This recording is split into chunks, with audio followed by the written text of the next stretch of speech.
네, 삼특검 수사 지휘부 지금부터 발동하도록 하겠습니다. 자, 오늘도 어김없이 조국혁신당의 사무부총장 승진하신 거죠? 예. 이규원 사무부총장 나오셨고요. 오선희 변호사님 나오셨습니다. 네, 안녕하세요. 예, 어서 오십시오. 네. 전직검사 두 분의 눈으로 저희가 삼특검 지금부터 지휘하도록 수사 지휘를 시작하도록 하겠습니다. 김건희 특검팀이 굉장히 빠르게 많은 일을 하고 있어요. 예. 일단 충격에 이거 무슨 사건이라고 해야 됩니까? 속옷 시위, 언더웨어 이윤. 예. 많이 보셨습니까? 집행 과정에서 실제로는 한 번은 경험한 적 있어요.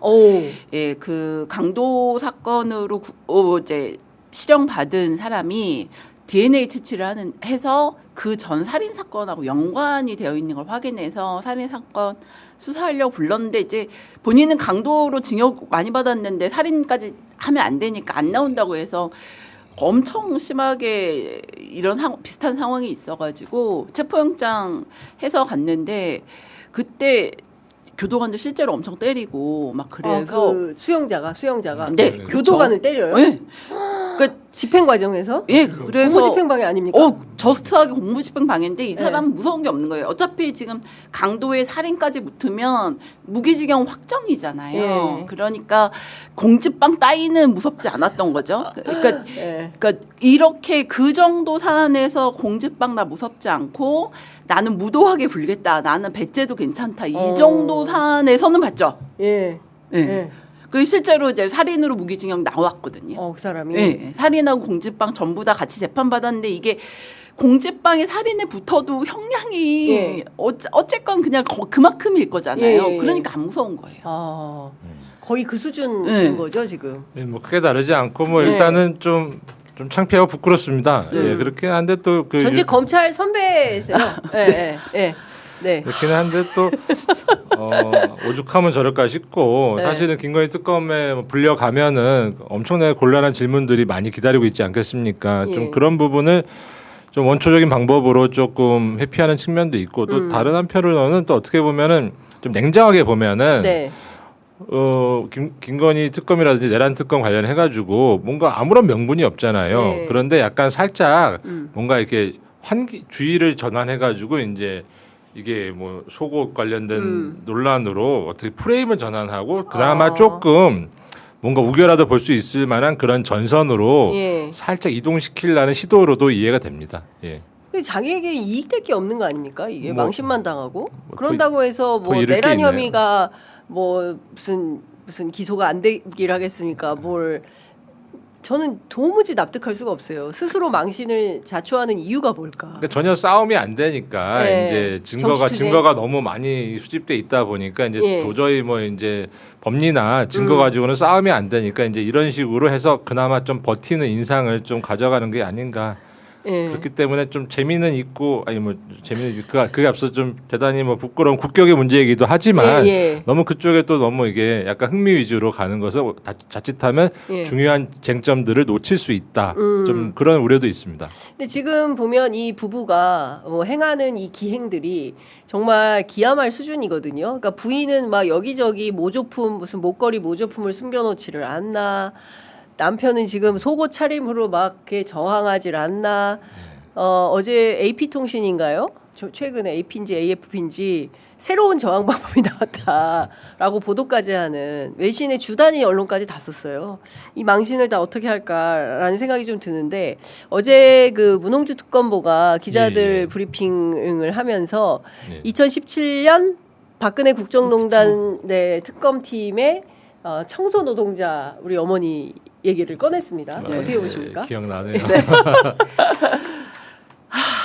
제가 일단은 이 모든 상황이 윤석열 자신의 과거의 윤석열에게 물어봐야 돼요. 이게 괜찮은지. 검사였던 검찰총장이었던 윤석열 자신에게 네가 그랬던 행위에 비추어 제발 봐라 이건데 문제는 그 게 그에게 들어가지 않아요 귀에. 나는 모르겠고. 네, 그거는 과거에 내가 어땠든 과거의 법치주의 그러니까 사실 이분 입에 달려있던 법치주의 따위가 지금 본인의 입으로 뭉개지고 있거든요. 진실 뭐 정의 법치주의가 다 뭉개지는 이 마당에 이 사람한테는 중요한 거는 아무것도 없죠. 그러니까 왜냐하면 지금 내란죄 하나만으로도 무기징역이냐 사형이냐인데 나머지 뭐 국가의 국격, 민주주의에 대한 후퇴 이런 거는 중요하지 않고 내가 버텨서 뭔가 틈새를 만들어 보는 비정상적인 사고 이것만 남아 있는 거여서 우리가 일단 여기에 휘둘리면 안 되고. 원칙은 원칙대로 가야 되고 이 사람 앞으로도 우리의 상상은 이제 아무것도 따라잡을 수가 없기 때문에 상상을 뛰어넘는 행동을 할 때마다 원칙을 지켜야 하는 대로 항상 와야 될 것 같습니다. 그 사실은 그 최순실 특검에서 윤석열이 수사팀장이었는데 그때 최순실이 구속된 다음에 조사 거부했지 않습니까? 출정 거부하니까 그때 강제로 세표영장 받아서 끌고 왔습니다. 그렇죠. 예. 근데 본인은 왜 저러고 있습니까? 그러니까요. 예. 아니 근데 진짜 그 만약에 이제 자기 몸에 손대면 그 순간 다 뭐 불법이다 이런 주장을 하고 있잖아요. 근데 체포영장을 집행하는 과정에서 몸에 손을 안 댈 수가 있습니까? 없죠. 근데 그게 불법입니까? 체포영장이라는 말 자체가 강제적인 물리력의 도구를 전제로 하고 있는 개념인데 당연히 손을 대야겠죠. 그러니까요. 하다못해 수갑 채우려면 당연히 내 몸에 손대면 이거 다 불법이야. 가만두지 않겠. 이러는 거 아닙니까 지금? 그런 분들이 그 동네 그 약간 전통시장 가면은 술 낮부터 술 드시고 막 이렇게 뭐 좀 맨날 좀 뭐 그런 분들 계시죠. 상인분들이 다 싫어하시는 분들 몇 분 있지 않습니까? 그래요, 약간 맞아요. 그런 분들의 행태와 크게 다를 바가 없어 보여서. 이 막장의 끝은 어딜지 참 이 막장의 궁금합니다. 끝은 어딘가. 당장 어제 집행이 안 됐고 오늘도 지금 9시 42분인데 오늘도 그럼 집행이 안 되는 분위기다라고 봐야 됩니까? 뭐 아마 오늘 정도에는 조금 왜냐하면 어제 그 법무부 장관께서 좀 그 교도관 교정 당국에도 좀 어떤 당부가 있었기 때문에 오늘은 조금 좀 순탄하게 집행이 되지 않을까 싶었는데 좀 여러 시점이나 뭐 아니면 변호인 접견 뭐 그런 걸 좀 고려하고 있는 게 아닌가 싶기는 한데요. 어쨌든 간에 이게 사람이 어쨌든 갔으면 좀 아니 의관에 정지하고 앉아 있어야 되는 거 아닙니까? 아니 그 얘기를 하는 거예요. 법무부 고위 관계자가 저한테 아니 세상에 누가 오면 벗던 옷도 입어야 그게 사람인 거지. 세상에 입던 옷을 벗고 난동을 부리면 그게 사람이냐. 이제 이런 얘기를 하는 겁니다. 네?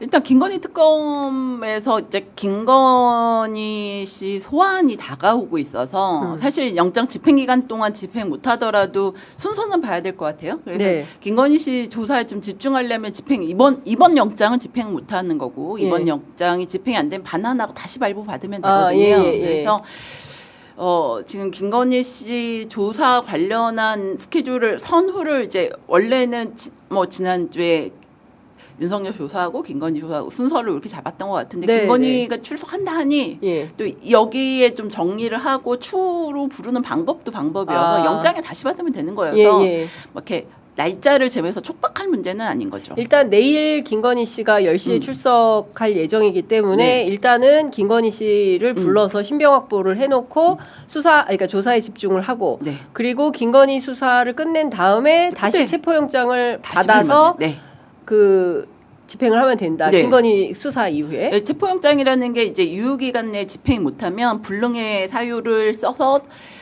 법원에 반환하고 다시 받거든요. 그러면 되기 때문에 이게 시간이 물론 특검의 시계는 가고 있지만 이게 뭐 오늘 내일 못 잡아오면 안 되는 문제는 아니고 잡아놓을 수 있다. 우리는 잡아놓을 수 있다. 그리고 사실상 이번 건은 기회를 준 거죠. 본인한테 최소한의 기회를 준 건데 그거를 이제 발로 차버렸으니 남은 건 당연한 수순은 남아 있는 건 물리력의 사용인 겁니다. 뭐 변호인도 선임됐다고 하니까요.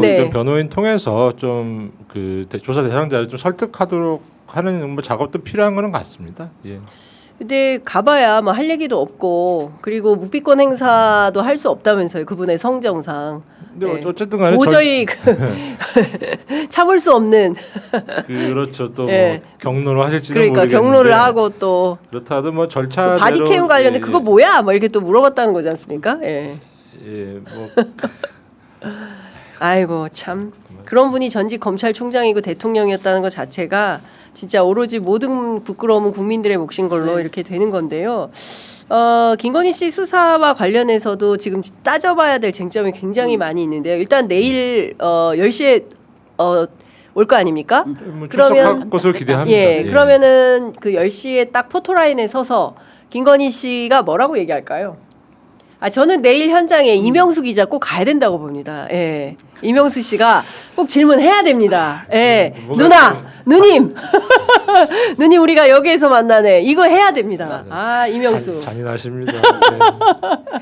이 아무 말도 안 하는 게 맞고요. 제가 변호사면 그냥 조용히 들어가자. 조용히 들어가자. 거기서 말 한마디 하는 것 자체가 우리 왜 보통 포토라인에 쓰면 성실히 수사받겠습니다. 딱 이 말을 모두 하는 이유가 있거든요. 한마디도 안 하면 미움 괜히 건방져 보일 수 있고 다른 말 하면 다 받아쓰기 때문에 성실히 수사받겠습니다. 맞게 못하겠지만 내일 성실히 수사받지 않으실 예정일 것 같거든요.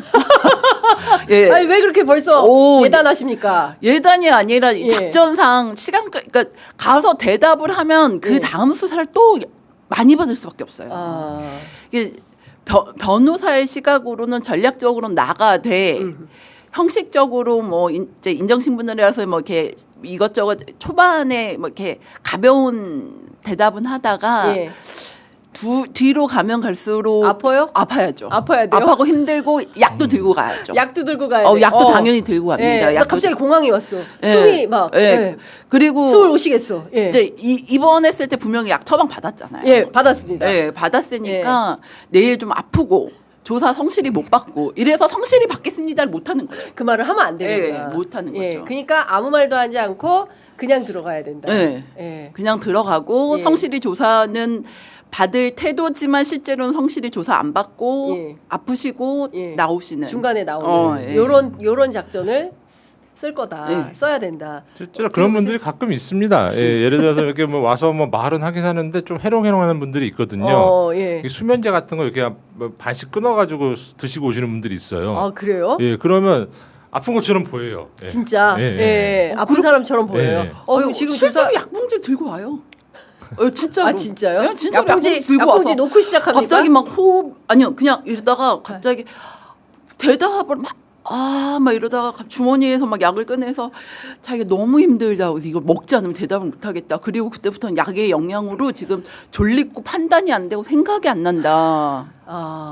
오늘 집에 가야 된다. 진술이 이렇게 될 것 그러니까 같아요. 막 조사 왔다가 갑자기 뭐 아프다면서 이렇게 약간 휴게실, 대기실에 이렇게 누워 계시는 분들이 있어요. 잠깐만 좀 쉬어야 되겠다. 근데 이게 보통 그 검사들은 당연히 꾀병을 의심하잖아요. 그러면 이게 그 보통 이게 소방 이게 119 분들이 많이 쓰시는 방식인데 이게 손을 이렇게 들어갔다가 얼굴에 떨궈 봅니다. 얼굴에?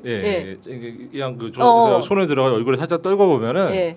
이게 꾀병인 분들은 이게 본능적으로 움직여요. 이게 살짝 이게 뭐 이렇게. 근데 가끔 이게 떨구는데 그냥 맞는 분들이 계세요. 그러면 약간 당황하는데 그런 분들 나중에 알고 보면 이렇게 아까 말씀드린 약물 약 살짝 드시고 살짝 오신 분들 자는 거죠, 그러니까. 그냥 자는 거다. 조사받으러 오기 전에 수면제 먹고 와서 조사에 응하지 않고 그냥 자버린다. 그러니까 뭔가 이게 좀 진짜 아픈 상황 연출해야 될 수도 있기 때문에 이분은 약간 그런 쪽을 많이 고민하고 계시지 않을까. 아픈 쪽으로 아픈 쪽으로 많이 고민할 거다. 김건희 씨가. 그래야 입원을 할 수 있으니까. 진단서도 들고 올 수 있어요? 진단서도 들고 와서 진단서 지금 내가 성실히 조사를 받으려고 했는데. 뭐 진단서 보는 것처럼 이렇고 내가 약도 먹었고 힘들어 이제 이러면 어떻게 할 수가 없어요. 그러니까 뭐 이게 진짜 이런 꼼수들을 이거를 어떻게 해야 됩니까? 근데 진짜 그러면 수사 당국도 진짜 당황스러울 것 같아요. 실제로 약 먹으면 대화가 잘 안 돼요. 그렇기 때문에 이런 분들은 이게 구속을 해가지고 수사 당국이 구속을 해야 된다. 20일 동안 충분한 시간을 가지고 집중적으로 조사할 필요가 있는 겁니다. 일단 그러면 내일 특검팀이 온갖 꼼수를 다 부린다 하더라도 일단 구속영장을 치는 게 맞다. 저는 이미 다 써놨다고 봅니다. 구속영장 이미 써놨다 김건희. 거기다가 이게 요만큼만 비워놓은 거죠. 김건희가 뭐라고 진술했다. 뭐라고 했다. 이렇게 한 줄. 기자들 표현으로 취재 다 해놓고 기사 다 쓴 다음에 반론 한 줄. 그렇죠. 그와는 연락이 닿지 않았다. 뭐 이런 얘기를 하시는 것 같은데요. 김건희 김건희 씨는 이 약먹는 전략이 그러니까 농담이 아니고 실제로 본인이 구속을 피할 수 있는 되게 중요한 징검다리기도 해요. 그래서 내가 오늘 상태가 안 좋아서 약 때문에 조사를 못 받았으니 뭐 다음에 다시 출석해서 성실히 또 조사를 받겠다 약속을 하고 이번만은 잠깐만 집에 돌려보내. 고 다음에 내가 꼭 올게.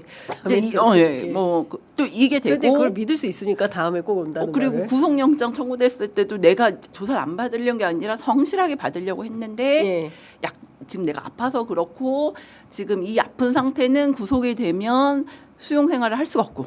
그러니까 이 상태로는 구속 안 된다. 이제 이게 모든 포석이 여기에 다 걸려 있는 거거든요. 그러니까 단순히 예전에 우리가 입원했을 때 이게 문제가 아니라 향후의 흐름이 있는 거죠. 네. 아니 그러면 이런 김건희 씨에 대해서 전략이나 전술을 특검팀이 모르지 아니하기 때문에 불러다 놓고 인정신문 끝난 다음에 너무 가지수가 많지 않습니까? 그리고 본인은 하루에 한 가지만 하고 사나흘 쉬었다가 다시 오는 방식으로 하고 야간 조사 안 받고 뭐 이런 등등의 얘기를 한 거예요. 그러면 내일 불러다가 김건희 씨 어느 것부터 어떻게 좀 가야 된다고 생각하시나요? 그래도 뭐 일단 수사가 거의 완결성 있게 되고 뭐 아마 구속영장 예상되는 구속영장의 그 범죄 사실에 적시된 부분은 그냥 간단하게 입장은 물어야죠. 사실은 변명의 기회를 주는 측면이 있거든요. 그게 지금 부르는 것은 몰라서 물어보는 게 아니지 않습니까? 변명의 기회를 주려고 절차상으로 조금 더 이게 완결성을 기하기 위해서 그래서 우리는 이렇게 수사가 됐는데 당신의 입장은 뭐냐?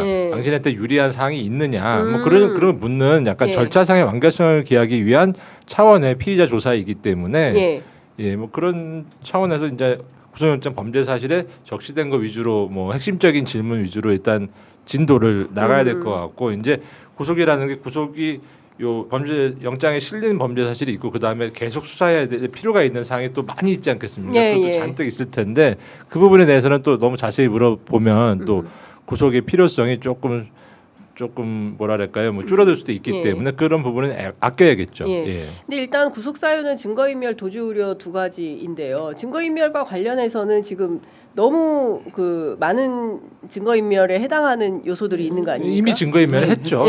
이미 증거인멸했고 그리고 비화폰 같은 경우에도 다 삭제가 다 된 상태로 이제 확보는 됐지만 내용은 없는 것이고 그리고 저는 제일 궁금한 게 왜 그 엉뚱한 신발이랑 모조품을 거기다 갖다 놓은 건지 이런 게 굉장히 궁금한데 두 전직 검사들은 김건희 씨를 딱 만나면 어떤 질문을 좀 하시고 싶으세요?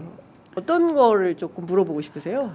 저는 이게 아까 속옷 얘기는 하여튼 이 모조품 얘기는 실제로 진짜 저도 궁금해요. 왜냐하면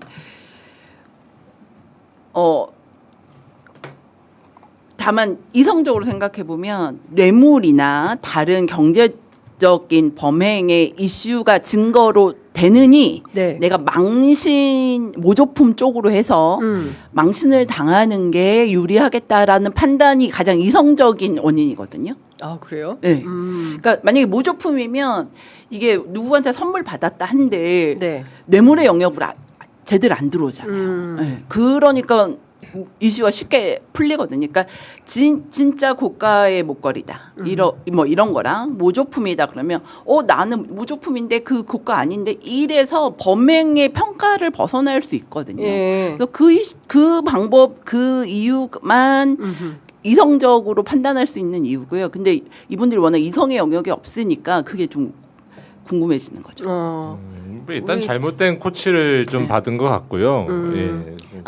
누군가로부터 잘못된 코치를 받았다. 그러니까 변호인을 조금 뭐 잘못 썼어요? 실력이 충분하지 않은 분을 좀 선임한 것이 아닌가 그런 좀 의아한 점이 있고요. 그리고 어쨌든 간에 그 어떤 권력형 범죄에 있어서는 뇌물이 가장 형이 중요합니다. 그래서 어쨌든 간에 그리고 또 그게 또 1억이 넘어가면은 뭐 그다음부터는 뭐 거의 집에 가기 쉽지 않은 그런 영역으로 되기 때문에 아마 뇌물이 가장 좀 부담스러워하고 역으로 생각해보면 왜 그렇게 돈도 많은 분이 물론 그게 뭐 땀 흘려 번 돈 같지는 않고 뭐 이상한 방식으로 벌은 돈 그러니까 모래 위에 쌓은 뭐 탑 같은 그런 돈이긴 하겠지만 돈도 많은데 왜 굳이 이런 걸 좀 받았을까? 예, 좀 의아하기도 합니다. 예. 근데 기본적으로 김건희 씨 같은 경우에는 내란 특검에도 그렇고 최혜병 특검 팀에도 그렇고 다 불려가야 되는 이런 상황인 거지 않습니까? 그 비화폰 같은 경우에는 지금 최혜병 특검 팀에서 이제 확보를 한 것이기 때문에 관련해서도 또 소환 조사가 필요한 상황인 건데 차제에 구속해가지고 여러 특검을 돌아다니는 게 훨씬 간편한 수사 방법이 되겠다. 그렇죠. 그게 아마 그 구속을 필요로 하는 사유 중에 그 핵심일 겁니다. 예. 예. 아직도 조사할 분량이 방대하다. 그러면 김건희 씨 내일 구속영장을 치면 내일 바로 나올까요? 아니고 안 나와요? 하루 정도는 텀을 두겠죠. 하루 정도. 예. 조사하고 보통 당해 주에 2, 3일 뭐 하루 이틀 정도는 있다가 치니까. 네. 예. 이상민 장관처럼 뭐 그렇게 될 수도 있겠네요. 어쨌든 이번 주를 넘기지 않고 구속 가능성이 굉장히 높겠다라고 전망해 보면 될까요? 네, 영장 청구는 뭐 상식적입니다. 그게. 예. 그렇군요. 자, 사실 내란 특검 팀이 그 초반에 굉장히 기세 좋게 나가다가 최근에 살짝 누구죠? 김용대 사령관의 구속영장이 기각되고 나서 뭔가 조금 풀이 꺾인 듯한 그런 느낌을 좀 받고 있는데 여전히 뭐 방첩사 여인형과 관련된 여러 가지 수사 내용은 좀 나오고 있고요.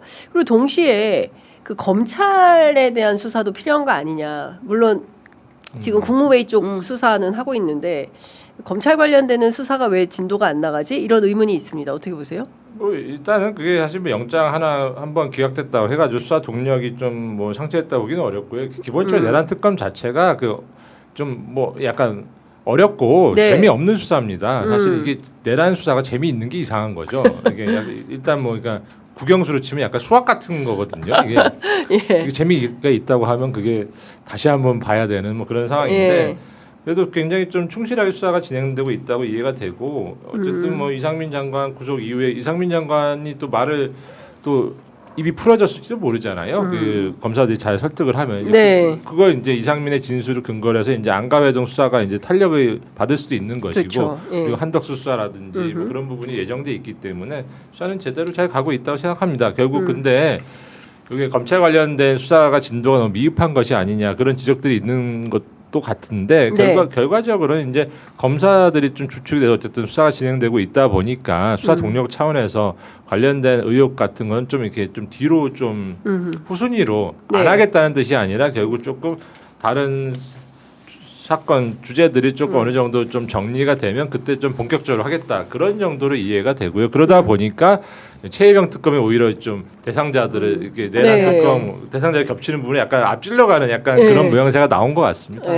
그렇군요. 근데 어쨌든 SBS 단독 보도를 보면 그 한덕수 이상민이 이제 뭐 개헌 문건 본 적도 없고 막 이런 뭐 이렇게 보니까 저기 뭐 단전단수 문건이 있었다. 그리고 뭐 이제 한덕수 총리 같은 경우에는 뭐 전혀 본 적도 없다 뭐 이런 주장을 했었는데 계엄 회의가 끝나고 나서 11분 동안 두 사람이 앉아서 문서 검토를 했다라는 사실을 SBS 단독 보도로 확인이 된 건데요. 이러면 한덕수 총리에 대한 소환도 초일기에 들어가야 되는데 지금 소식이 없는 것 같아요. 일단 이상민 전 장관이 구속이 됐잖아요. 이제 이게 이상민 전 장관이라는 인물을 우리가 생각을 해보면 사실 김용현 전 장관하고도 또 결이 다르고 윤석열의 가장 신복인 국무회의의 핵심 인물이어서 이 단추를 어떻게 푸느냐가 제일 중요하고 이 구속이 됐다는 건 지금 특검 수사가 뭐 지금 한덕수 전 총리부터 시작해서 국무회의 일반으로 확대될 가장 좋은 키를 푼 거거든요. 그래서 저는 뭐 지금부터는 진짜로 이제 시간이 가면 내란 특검은 후루룩 풀릴 수밖에 없는 상황이라고 생각을 하고 한덕수 총리는 지금 말을 안 하는 거는 안 불러서 안 부르는 거는 전혀 아니라고 생각을 합니다. 뭐 이거는 이제 내란 특검 입장에서는 좋은 떡 여러 개 들고 어느 쪽 떡을 먼저 먹을까? 뭐 이런 고민. 그렇군요. 어쨌든 지금 뭐 이렇게 국무회의와 관련된 거는 수사가 이제 계속 진행이 되고 있고 검찰 관련해서는 조금 너무 수사가 미진하다 심우정 왜 안 부르냐 했는데 해병특검에서 심우정을 압수수색을 했죠. 네. 그래서 해병특검에 대한 관심이 더 커지는 이런 분위기인데요. 방금 전에 속보가 들어왔는데 전하규 국방부 대변인 있지 않습니까? 예, 예. 전하규 대변인이 해병특검에 지금 출석을 했다라는 것이고요. 이첩 보류 지시와 국방부 괴문서 있어요. 그 관련된 내용을 지금 조사 중에 있다라는 보도가 들어와 있습니다. 그 전반적으로 보면 아유 벌써 시간이 10시네. 큰일 났네. 다루지도 못하고 그냥 끝내야 되는 상황인데 어쨌든 그래도 마무리로 해병특검의 수사 속도와 전반적으로 어떻게 보시는지 조금 얘기를 좀 해주시면 좋을 것 같네요. 뭐 해병특검은 좀 이게 수사가 좀 심플하다 보니까 네. 지금 이제 한 그냥 느낌으로는 한 7분 정도 이미 넘어가고 있는 것이 아닌가. 해병특검에서 좀 이게 여러 수사 여력을 활용해가지고 좀 적극적인 압수수색을 하고 있는 것은 좀 바람직하다. 그래서 네. 그 선제적인 압수수색을 통해서 확보된 자료가 다른 내란 특검이나 김건희 특검에도 충분히 서로 공유가 되고 공조가 되면은 좀 좋을 것 같다는 인상입니다. 그렇군요. 뭐 마지막으로 한 말씀 듣고 마무리하겠습니다. 네. 이게 지금 최희병 특검에서는 그러니까 대통령과 그 국무회의를 중심으로 하는 사람들의 업무 시스템을 따라가는 조사를 이게 지금 하는 거거든요. 이게 내란 특검의 키이기도 하고 김건희 특검의 키이기도 하죠. 그러니까 내란은 어떤 이벤트 사건을 중심으로 조사한다고 하면 업무가 어떤 방식으로 윤석열 정부 때 돌아갔는가의 키를 처음 시작하는 거여서 이 최희병 특검에서 여러 명의 광범위한 수사는 업무의 진행 방식에 대한 수사기 때문에 다른 특검이 굉장히 도움이 될 거고 굉장히 지금 잘하고 있다 이런 생각이 듭니다. 알겠습니다. 아이고 숨가쁘게 오늘도 3특검 수사 지휘했는데요. 이 특검이 진짜 힘내서 열심히 수사를 해서 국민들이 조금 납득할 만한 내란의 기획자는 누구며 도대체 윤석열이라는 사람은 왜 내란을 일으킨 것인지 그리고 무엇을 위해서 정말 영구집권 계획을 획책하려고 했던 것인지 그리고 노상원 씨는 수첩을 누구의 명을 받아서 이런 작전 내용을 쓴 것인지 좀 밝혀야 될 내용들이 너무 많다. 그리고 김건희 씨는 도대체 국가를 수익 모델로 해서 어디까지 해먹으려고 했던 것인지 그리고 본인 스스로 정말 대통령급이라고 생각해서 영부인님이라는 비화폰을 가지고 국정 상황을 전체 컨트롤했던 것은 아닌지 이런 등등에 대한 사실관계들이 좀 면밀하게 드러나야 국민들께서 만족하실 만한 결과가 되지 않을까 싶습니다. 어쨌든 3특검 어떻게 진행되는지 저희들이 조금 더 꼼꼼하게 들여다보면서 취재한 내용 보도해드리도록 하겠습니다. 자, 두 분 말씀 여기까지 듣겠습니다. 고맙습니다. 네, 감사합니다.